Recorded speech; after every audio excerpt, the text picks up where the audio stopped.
욥기 40장을 보겠습니다. 극심한 환난을 당하여 고통하며 회의에 빠진 욥은 이러한 자신을 정죄하는 친구들과 격렬한 논쟁을 하였습니다. 논쟁 중에 자기의 의로움을 주장하며 때로는 하나님을 향해 탄식하고 회의에 가득 찬 호소를 하였습니다. 사실 하나님이 인정할 만큼 욥은 경건하게 살아왔기 때문에 고난도 끔찍한데 정죄까지 받는 것은 도저히 견디기 어려웠던 것입니다. 여하튼 욥과 친구들 간의 논쟁은 서로 주장을 굽히지 아니한 채 끝나고 드디어 하나님이 욥에게 말씀하셨습니다. 1절 한 절을 함께 읽겠습니다. 여호와께서 또 욥에게 말씀하여 가라사대 38장과 39장은 하나님의 초기 선언에 해당되고 40장 이후는 후기 선언에 해당됩니다. 2절 한 절을 함께 읽겠습니다. 변방하는 자가 전능자와 다투겠느냐? 하나님과 변론하는 자는 대답할지니라. 욥이 친구들과 변론한 내용에는 사실상 하나님을 향해 질문하고 하나님의 침묵에 대해 항의하는 성격을 띈 내용들이 있었습니다. 그러므로 하나님이 욥에게 말씀하시는 중에 대답해 보라고 요구하셨습니다. 3절에서 5절까지 함께 읽겠습니다. 욥이 여호와께 대답하여 가로되 나는 미천하오니 무엇이라 주께 대답하리까? 손으로 내 입을 가릴 뿐이로소이다. 내가 한두 번 말하여 싸운즉 다시는 더하지도 아니하겠고 대답지도 아니하겠나이다. 욥은 하나님을 만나보고 싶었습니다. 그래야 모든 고민과 의문과 갈등을 속 시원하게 해결하고 싶었습니다. 그러나 막상 하나님이 말씀하시자 할 말이 없었습니다. 침침한 곳에서는 흠과 티가 없어 보이는 물건이라도 햇빛 아래에 내어놓고 보면 얼룩과 흠집투성이 있는 것을 알게 됩니다. 육안으로 보아서는 깨끗한 것이라도 현미경을 들이대어 보면 세균투성인 것을 알게 됩니다. 이와 같이 욥은 하나님께서 치리하시는 말씀을 듣는 순간 자신의 추악, 무가치, 무지, 연약, 무기력함을 절실히 알게 되었습니다.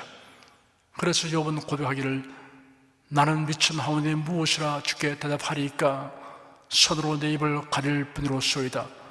내가 한두 번 말하여 싸운즉 다시는 더하지도 아니하겠고 대답도 아니하겠나이다 하였습니다. 인간이 참된 회개를 하려면 하나님의 말씀과 성령에 의해서 완전히 노출된 자신의 실상을 보아야 합니다. 6절, 7절, 2절을 함께 읽겠습니다. 여호와께서 폭풍 가운데서 욥에게 말씀하여 가라사대 너는 대장부처럼 허리를 묶고 내가 네게 묻는 것을 대답할지니라. 하나님은 욥이 단지 몸을 낮추고 입을 가리는 것으로는 충분하지 아니하다고 말씀하셨습니다. 하나님은 욥이 하나님의 뜻과 섭리와 성품에 대하여 충분히 깨닫고 온전한 각성과 회개에 이르며 신앙의 성숙을 이루도록 계속하여 말씀하실 뜻을 나타내셨습니다. 건성으로 듣고 대답하는 것으로는 안 됩니다. 철저히 깨닫고 회개하여 매듭을 짓도록 해야 합니다. 구름이 담 넘어 가듯이 하려는 것을 다잡아 확실하게 해두어야 합니다. 8절 한 절을 함께 읽겠습니다. 네가 내 심판을 피하려느냐? 스스로 의롭다 하려 하여 나를 불의하다 하느냐? 하나님은 욥이 자신은 의로운데 왜 이런 고난을 당하도록 하나님이 내버려 두십니까? 라고 질문했던 것은 하나님을 불의하다고 하는 것이나 다름없다고 지적하셨습니다. 요한 1세에 기록되기를 만일 우리가 죄 없다 하면 스스로 속이고 또 진리가 우리 속에 있지 아니할 것이요 만일 우리가 범죄하지 아니하였다 하면 하나님을 거짓말하는 자로 만드는 것이니 또한 그의 말씀이 우리 속에 있지 아니하니라 하였습니다. 9절 한 절을 함께 읽겠습니다. 네가 하나님처럼 팔이 있느냐? 하나님처럼 우렁차게 울리는 소리를 내겠느냐? 네가 하나님처럼 팔이 있느냐라는 말씀은 하나님처럼 일할 수 있느냐는 뜻입니다. 우주를 창조하시고 다스리는 능력을 형용하신 것입니다. 하나님처럼 우렁차게 울리는 소리를 내겠느냐라는 말씀은 천둥 소리를 연상하도록 하여 압도적인 하나님의 위엄과 권위를 형용하신 것입니다. 벼락이 칠 때 번개에 이어 천둥이 울립니다. 그 충격파가 시속 320km 속도로 대기를 찢어 발기듯이 터져나갑니다. 초기 충격파는 1평방미터에 7톤의 위력이 있습니다. 순간 전압은 10억 볼트 이상이며 100와트 전구 7,000개를 8시간 연속 사용할 수 있는 전류가 흐릅니다. 벼락이 떨어질 때의 순간 표면 온도는 27,000도씨로 태양 표면 온도의 4배가량이나 됩니다. 10절 한 절을 함께 읽겠습니다. 너는 위엄과 존귀로 스스로 꾸미며 영광과 화미를 스스로 입을 지니라. 하나님은 요압에게 네가 스스로 위엄과 존귀와 영광과 화려한 아름다움으로 단정해 보라고 하셨습니다. 빛이 없으면 사물의 아름다운 자태나 색채가 드러날 수 없고 생명이 떠난 사람에게는 아름다움이 남아있지 않습니다. 비단 옷 입고 밤길 걷기라는 말이 있습니다. 값비싸고 화려한 비단 옷을 입고 길에 나가서 사람들에게 멋을 부리려면 환한 대낮에 나서야 합니다. 캄캄한 밤에 걷는다면 아무도 쳐다보지 않을 것입니다. 밤에는 비단이 무명으로 변하는 것이 아니지만 빛이 없으면 자태와 색채가 드러날 수 없기 때문입니다. 사람은 하나님의 형상과 모양으로 지음받은 존귀한 존재이었으나 아담의 범죄로 인하여 하나님의 영광이 떠난 상태가 되고 말았습니다. 타락한 인간이 온갖 방도로 분장하여도 존재의 본질은 달라지지 않습니다. 하나님 보시기에 추악한 죄인일 뿐입니다. 그런데 하나님께서 그래도 예수로 말미암아 믿는 자에게 죄사함을 주시고 하나님의 영광이 임하게 하여 주었습니다. 베드로전서 4장 14절에 기록되기를 너희가 그리스도의 이름으로 욕을 바라면 복있는 자로다. 영광의 영, 곧 하나님의 영이 너희 위에 계심이라 하였습니다. 예수 그리스도를 믿으면 성령으로 거듭나게 되고 성령께서 내주하시는 놀라운 은혜를 입게 됩니다. 그래야 천사가 흠모하는 하나님의 자녀가 됩니다. 누구든지 하나님이 그래도 안에 주시는 생명과 빛이 있어야 하나님이 주는 위엄과 존귀와 영광과 화려한 아름다움을 가질 수 있습니다. 이러한 자신의 실상을 확실하게 깨닫게 된 성도의 마음에는 열등의식이 머물 곳이 없습니다. 그리고 하나님이 주신 위엄과 존귀와 영광과 화려함에 합당하게 처신하려고 힘쓰게 됩니다. 11절에서 14절까지 함께 읽겠습니다. 너희 넘치는 노를 쏟아서 교만한 자를 발견하여 낱낱이 낮추되 곧 모든 교만한 자를 발견하여 낮추며 악인을 거쳐서 밟아서 그들과 함께 진토에 묻고 그 얼굴을 사서 어두운 곳에 둘지니라. 그리하면 네 오른손이 너를 구원할 수 있다고 내가 인정하리라. 하나님은 야곱에게 네가 할 수 있다면 교만한 자들, 악인들에 대해 그들의 교만과 위선을 드러내어 심판을 향하고 그들의 교만을 꺾어보라. 그리하여 그들이 더 이상 고기를 들고 다니지 못하도록 해보라 라고 말씀하셨습니다. 그리하면 네 오른손이 너를 구원할 수 있다고 인정해 주겠다 하셨습니다. 교만한 자, 악한 자를 회개하도록 하거나 심판하는 것은 하나님의 능력과 직분에 속한 것입니다. 우리가 전하는 복음을 듣고 회개하고 변화되는 삶을 볼 때 분명히 알아야 할 것은 성령께서 일하심으로 된 것이라는 사실입니다. 여러분과 저는 다만 하나님 말씀을 전하는 역할을 수행하는 것이고 회개와 변화와 구원은 하나님께서 일하신 결과입니다. 엄밀하게 말하자면 우리가 복음을 전하고 주의 일에 힘쓰는 것 역시 하나님의 주신 열심과 힘으로 말미암은 것입니다. 15절에서 24절까지 함께 읽겠습니다. 이제 소같이 풀을 먹는 하마를 볼지어다. 내가 너를 지은 것 같이 그것도 지었느니라. 그 힘은 허리에 있고 그 세력은 배의 힘줄에 있고 그 꼬리치는 것은 백양목이 흔들린 것 같고 그 넙죽다리 힘줄은 서로 연락되었으며 그 뼈는 녹관 같고 그 가리띠는 철장 같으니 그것은 하나님의 창조물 중에 어뜸이라. 그것을 지은 자가 칼을 쥐었고 모든 들짐승의 노는 산은 그것을 위하여 식물을 내느니라. 그것이 연줄기 아래나 갈밭 가운데나 못 속에 엎드리니 연 그늘이 덮으며 시내 버들이 둘렀구나. 하수가 창의를 한다 할지라도 그것은 놀라지 않고 요단강이 불어 그 입에 미칠 자도 자약하니 그것이 정신 차리고 있을 때 누가 능히 잡을 수 있겠으며 갈고리로 그 코를 꿰를 수 있겠느냐. 창조주신 하나님은 무엇이든 통제하실 수 있습니다. 그러나 인간으로서는 통제 불가능한 것이 많습니다. 하나님은 야곱에게 하마를 예로 들었습니다. 하마는 아프리카 전역의 호수나 강에서 살았으나 현재는 서식지가 감소해 나일강 상류에서 남부 아프리카까지만 분포하여 있습니다. 몸 길이는 5m에 달하고 무게는 3톤이나 됩니다. 키는 평균 1.5m가 됩니다. 하마는 초원, 강, 호수, 늪지대에서 무리를 지어 생활합니다. 낮에는 주로 물속에서 지냅니다. 코와 눈, 귀가 일직선상에 있어서 물리로 내놓고 숨을 쉽니다. 콧구멍은 물속에서 쉽게 여다들 수 있습니다.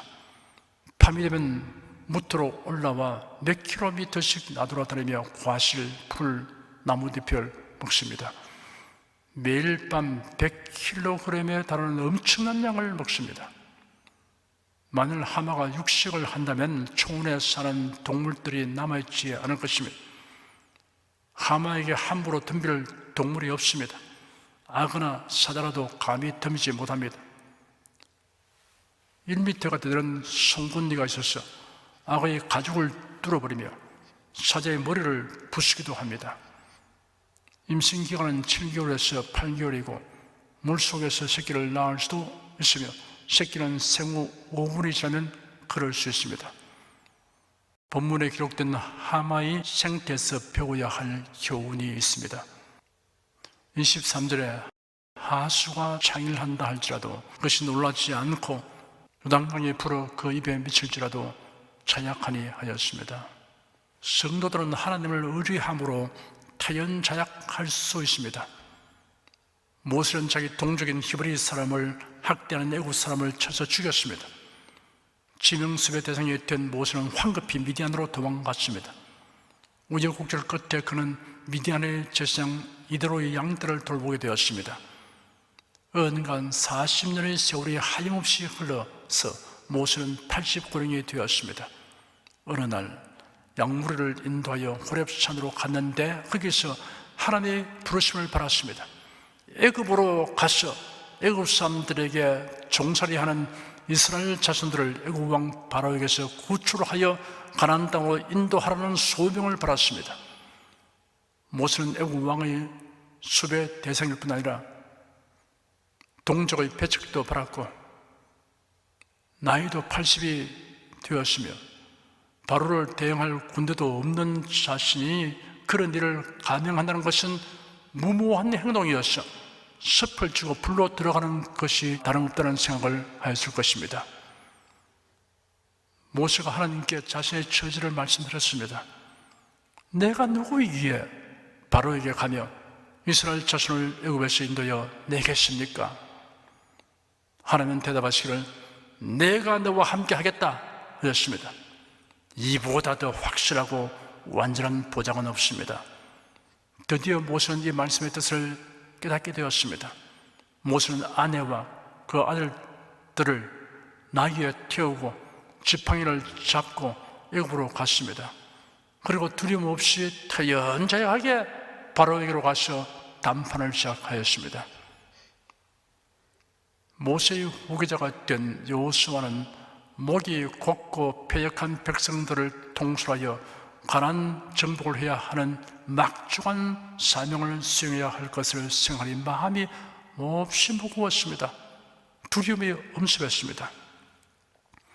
이러한 여호수아에게 하나님께서 말씀하시기를 너희 평생에 너를 능히 당할 자 없으리니 내가 모세와 함께 있던 것 같이 너와 함께 있을 것이니라. 내가 너를 떠나지 아니하며 버리지 아니하리니 하였습니다. 이어서 말씀하시기를 마음을 강하게 하라, 담대히 하라. 너는 네 백성으로 내가 그 조상에게 맹세하여 주리라 한 땅을 얻게 하리라.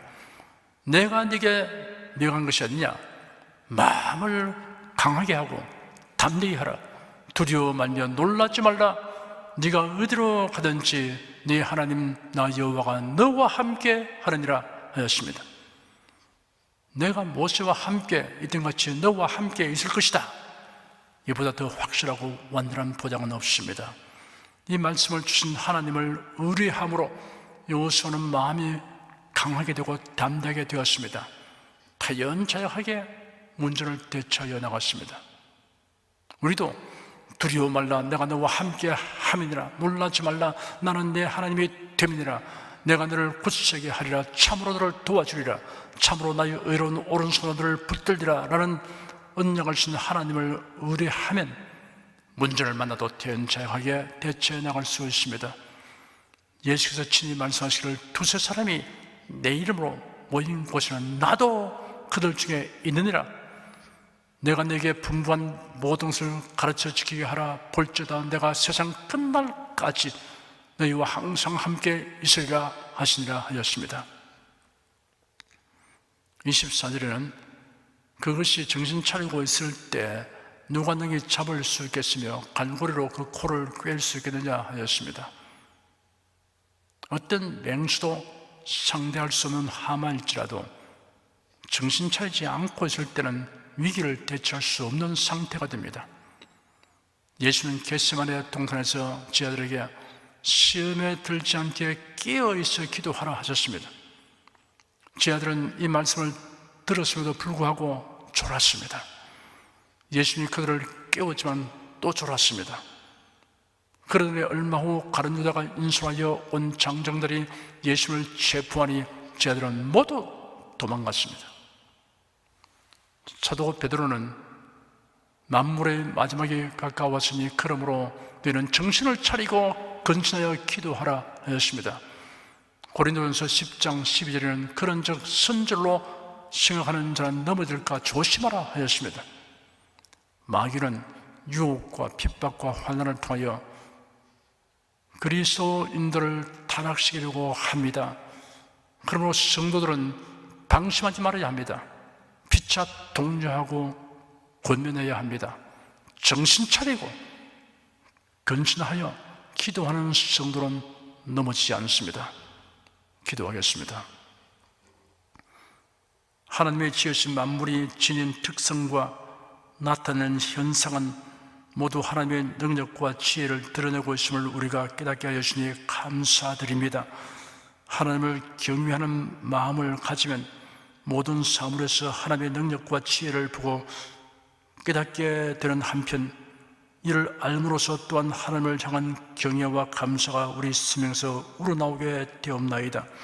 성령님 우리 마음을 밝혀주셔서 모든 사물에서 하나님의 권능과 지혜 그리고 은혜와 사랑을 날마다 더 많이 보고 깨닫게 하여 주시옵소서. 예수 그리스도의 이름으로 기도드립니다. 아멘.